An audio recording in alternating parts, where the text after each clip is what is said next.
Welcome back, students. Uh, so this video I am going to continue with the next topic of the sexual reproduction of flowering plants. So the last topic that we did in our in my last video. Okay, I am going to continue from the next topic. Okay, so the chapter name, if you remember, is the sexual reproduction. In short, I am writing sexual reproduction in flowering plants. So sexual reproduction in flowering plants. So today I am going to start with the topic of pollination. Okay.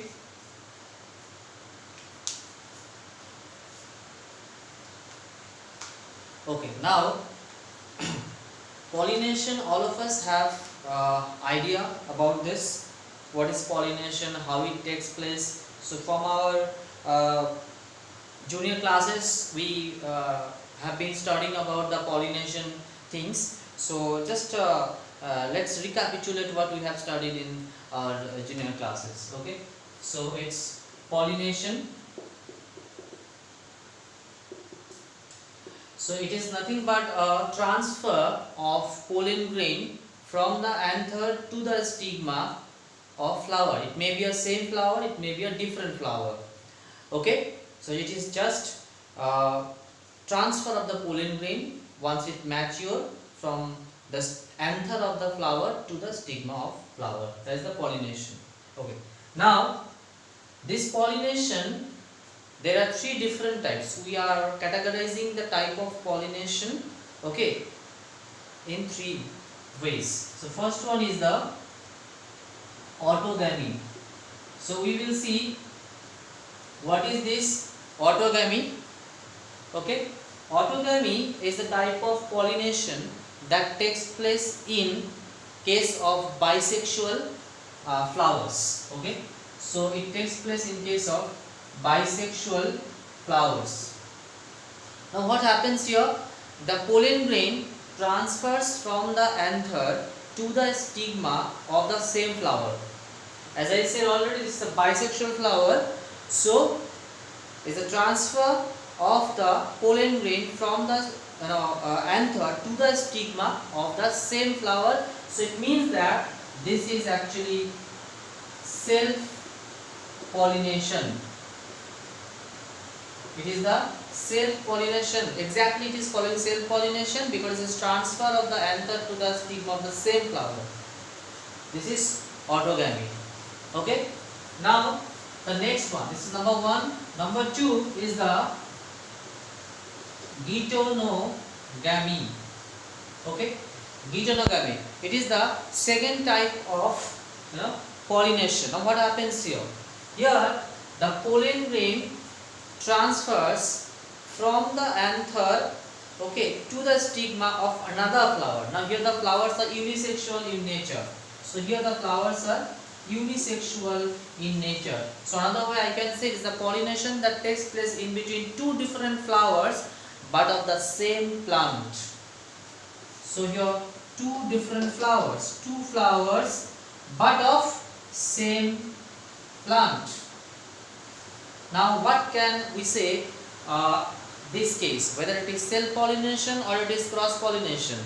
Okay, see, if I see genetically we can say that this is a self-pollination because the plant is same, the same plant. So the genetically it is self-pollination. Both the flowers belong to the same plant.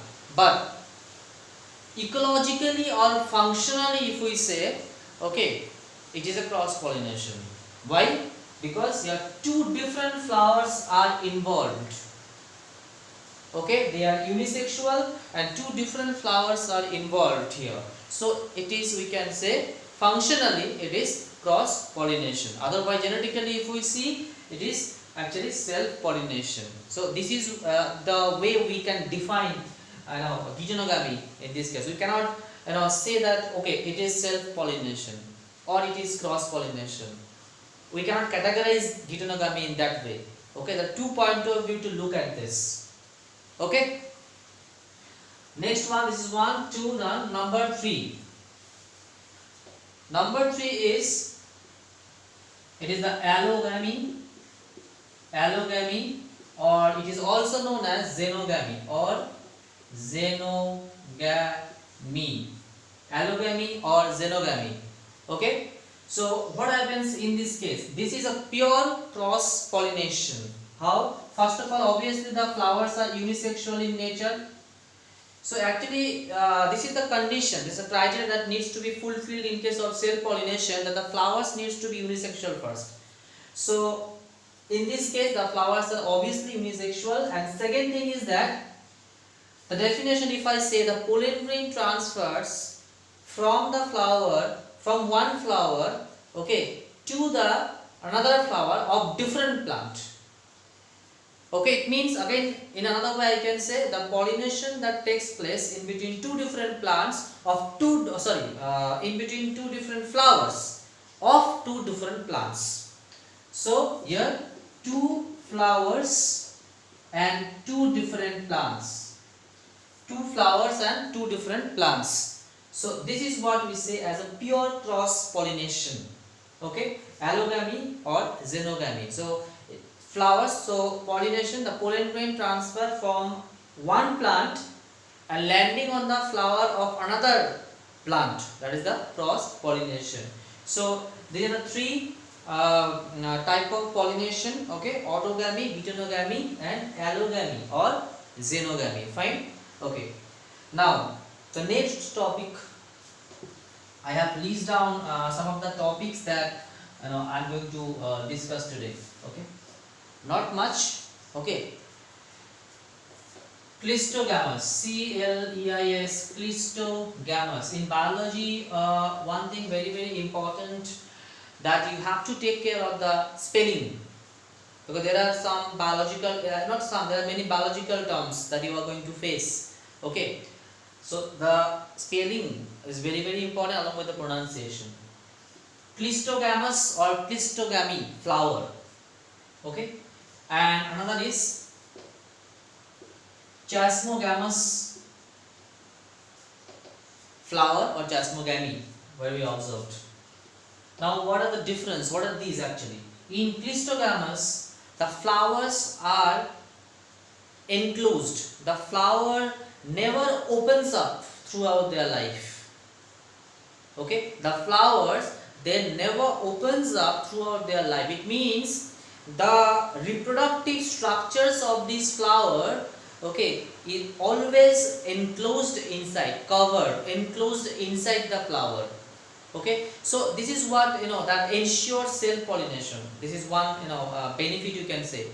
So the flowers are enclosed. Okay, they never opens up. You cannot see the the anther and the stigma of the flower from outside. So these are the Cleistogamous flowers. Okay, examples in the flower of peas. Okay, peanut. Okay, so and one more example, the viola is the viola. It is the largest genera that comes under the Cleistogamous. So these are some examples of flowers where we see this Cleistogamous condition. Okay, enclosed flowers.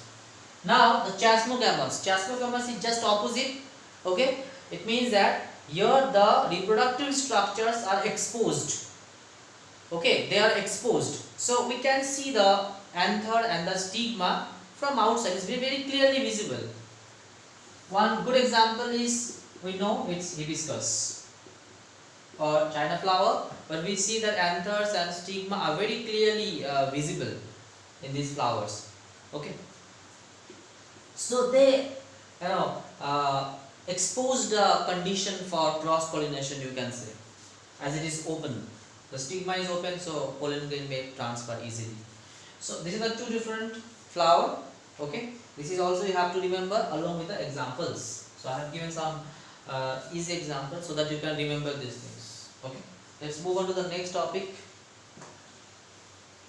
These are the some 1 marks questions. Prepare these topics for 1 marks question, maximum 2 marks question with example. Again, let me give a reminder once that this video that I have been making, these are totally by keeping in mind the CBSE syllabus. So I'm covering those topics that comes from the CBSE curriculum or the syllabus. Okay, it's only for the board examination. Okay, now the next,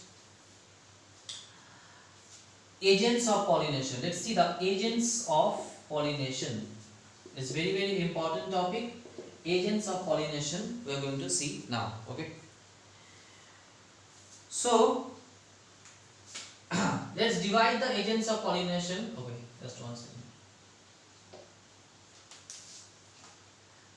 Let's divide the agents of pollination into two groups. Okay, number one, it is the abiotic agents of pollination, and second is the biotic group of agents.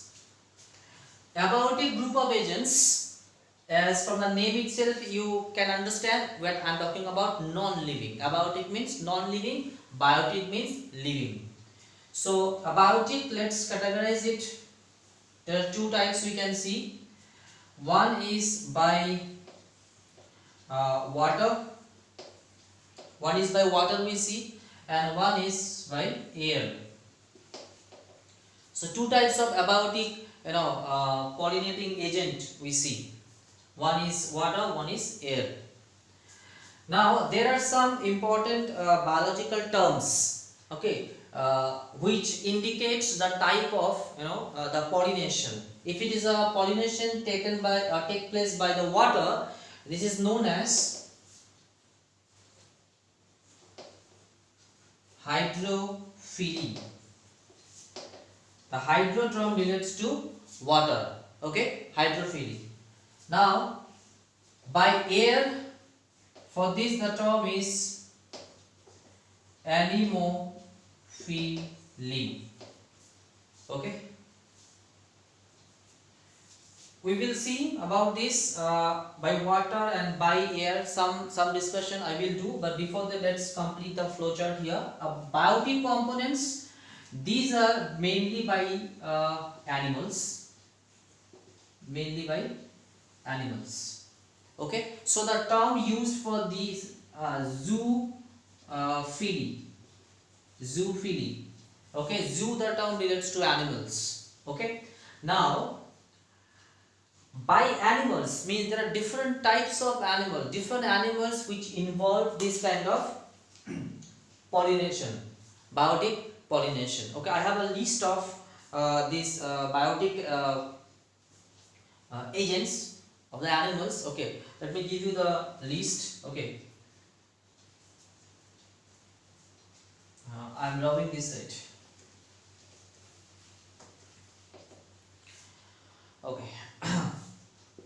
Number one, if it is by insect, it is entomophily. Okay, if it is by number two, if it is by bird, it is ornithophily. Okay, number three, if it is by bats,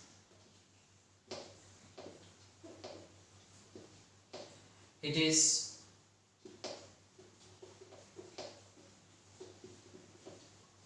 it may sound little typical, it's Chiropterophily. Okay, you have to remember with the spellings also. Just one second, let me say the list, because there are some more. Let me give you the list of this. Okay, number 4, by ants and termites.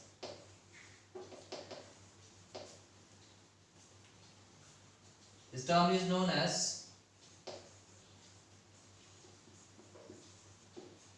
male macrophily. Okay, you must take care of the spelling also. So these are 4. 2 more I am going to give.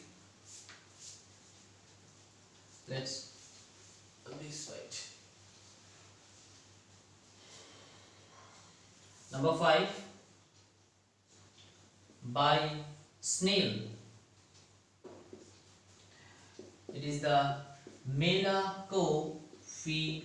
It is the Melacophili. Okay. And number 6 is by snake. It is Ophiophili.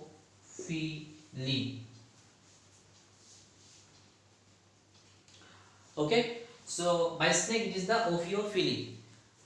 So these are the 6 types of biotic pollination. Okay, by 6 different types of groups of animals.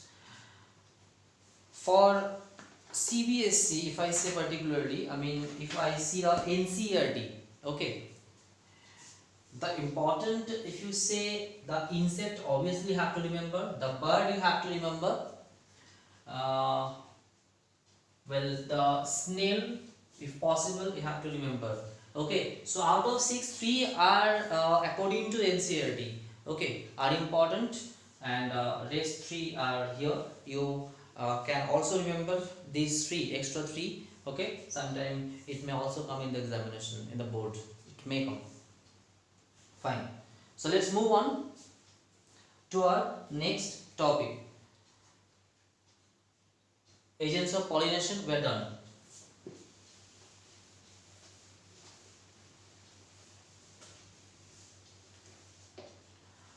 Fine. So fertilization. So fertilization is our next topic. Fertilization. In my last video, I have discussed with the in the ovule, mature ovule structure, if you remember. Okay. So now it's fertilization topic. As simple as the definition, the fusion of the male gamete and the female gamete is known as fertilization. Okay. Okay. Fine. Now, so it happens once the pollen grain, okay, the pollination takes place from the anther to the stigma. The pollen grain lands on the stigma, and then the pollen tube formation that takes place. Okay, so if you remember, I discussed in my last video, the pollen tube actually formed from the extension of the mature intine, if you remember. The intine is the inner layer of the pollen grain, okay, that develops into the pollen tube, okay, once it lands on the stigma. Okay, now this pollen tube is doing what? It is actually carrying the male gametes. Okay, so if I draw a diagram here, and this is the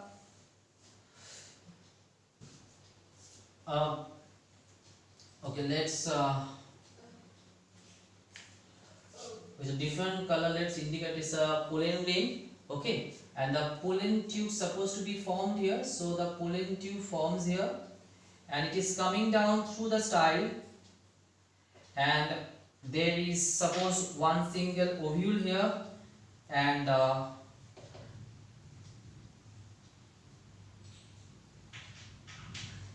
the pollen tube comes and attached with the or enters into the ovule. Okay, now it is carrying what? 2 male gametes it is carrying. 2 male gametes it is carrying, if you remember. Okay, the generative cell that give rise to 2 male gametes that is coming down through this pollen tube and about to enter into the ovule. Okay, now this kind of fertilization where we see that actually these male gametes are non-motile in nature. Normally what we see in fertilization, that the male gametes are motile in nature, and female gamete is non-motile in nature. Now in this case what happens, that the male gametes are also non-motile in nature. Okay, and these male gametes are, how they are coming down? This pollen tube, the developing pollen tube, the pollen tube is actually helping the male gametes to coming down and to enter into the ovule. Okay, so this kind of fertilization where the non-motile gametes are taken, or you can say the male gametes are carried, okay, through the pollen tube into the ovule. Okay, this is known as siphonogamy. Okay, siphonogamy. Remember this term. Okay, I'm just repeating it again. Where the this is the fertilization where we see the non-motile gametes. Okay, are carried by the pollen tube. Okay, to the ovule. Okay, and then fusion or fertilization takes place. This is known as siphonogamy. Okay, let's move on to this. Now see what happens is that I have shown here that this is the micropylar pore, okay, where the pollen tube comes and attaches or enters through the, another way I can say that the pollen tube enters into the ovule through the micropylar region. If this happens, okay, it means if the pollen tube enters through the micropylar region into the ovule, this is known as porogamy. Sometimes we see that the pollen tube is not entering through the micropylar area, it is entering from the chalazal end. If you remember, just opposite side of the micropylar end is the chalazal end. So from that end also sometimes the pollen tube enter into the ovule. In that case it is known as chalazogamy. And one more way, sometimes what happens that pollen tubes enter in some flowers, it enters through the integuments. Okay, integuments, if you remember, the outer wall of the ovule, the outer integument, inner integument, if you remember. So that if the pollen tube enters through the integument and enters into the ovule, that is known as mesogamy. Okay, that is known as the mesogamy. Fine. Now, so this is some simple facts about this the entry of the pollen tube into the ovule. Okay. Fine. Let's rub this and let's draw the mature embryo sac, or the, not to say technically not embryo sac. Let me draw the ovule. Okay, the mature ovule. So that I have already drawn in my next video. So at the center, this is the central cell having two nucleus in it. Okay, this part where we see three cells present, 1, 2, 3, these are the antibodal cells, and here we see what three cells again we see here, 1, 2, 3. So these are synergid cells as a egg cell. Okay. See now what happens. Once the pollen tube enters into this ovule, whether it is through the integument, okay, it may enter through the integument, or it may enter through the micropylar pore, or it may enter through the chalazal end. Okay. Once the pollen tube enters, the male gamete enters into the synergid cell, what happens? We know that the filiform apparatus which are present on the synergid cell that attracts the pollen tube into the synergid cell. So once the pollen tube enters into the synergid cell, okay, then the synergid cell degenerates. Okay, automatically that particular synergid cell degenerates. So what happens? The male gamete remains there in the open area, two male gametes. Out of this, one male gamete, okay, two male gametes are there, one male gamete fused with the egg cell. Okay, this is the first fertilization. The second, another one, the male gamete that moves inside and fuse with the central cell or the polar nuclei. Now this is the second fusion. Okay, so first fertilization here, second fertilization here. This is what the double fertilization is. This is what the double fertilization is. So how to define double fertilization? Double fertilization is where once the pollen tube or the male gametes enter into the ovule, one of the male gamete fuses with the egg cell, which is the female gamete, and another male gamete fuses with the central cell. This is called double fertilization. Okay. Now what happens? See, These male gametes are actually technically what? These are nothing but cells, reproductive cells, and cell they have nucleus in them. So this is having one nucleus, this is having another nucleus, two cell, two nucleus. Now this one, this cell when fused with this egg cell, so this is now becoming what? 2n, because the male gamete n, which is haploid in nature, that's why n if you remember, and the egg cell which is also n haploid, so n plus n here it is becoming 2n. Okay, so now it becomes what? Diploid. Second one, again another male gamete goes and fuses with the central cell. Now central cell consists of two nuclei. It means that this is already 2n, n plus n, n plus n, 2n. Now one more n is going here, so ultimately it is becoming what? 3n. Okay, this is diploid. First one is diploid, the second one is triploid. Okay, so this is your diploid, this is your triploid. Now your three nuclei get fused inside. Here two nuclei get fused here, that is forming the actually the zygote, and this is the three nuclei fused together. This structure where the three nuclei, now these nuclei are no more here inside. Okay, so it enters inside, it also enters inside. So your three nuclei get fused here. This is known as triple fusion. Triple fusion. Okay, this is triple fusion. Only this one, where three nuclei fused together inside the central cell, this is the triple fusion. Okay, and this is where the two nuclei get fused. This is the diploid. Okay, that is actually going to develop into a zygote and then embryo. Okay, this is what the double fertilization that takes place. Triple fusion we have seen. Okay, this is the diploid, this is the triploid structure. Fine.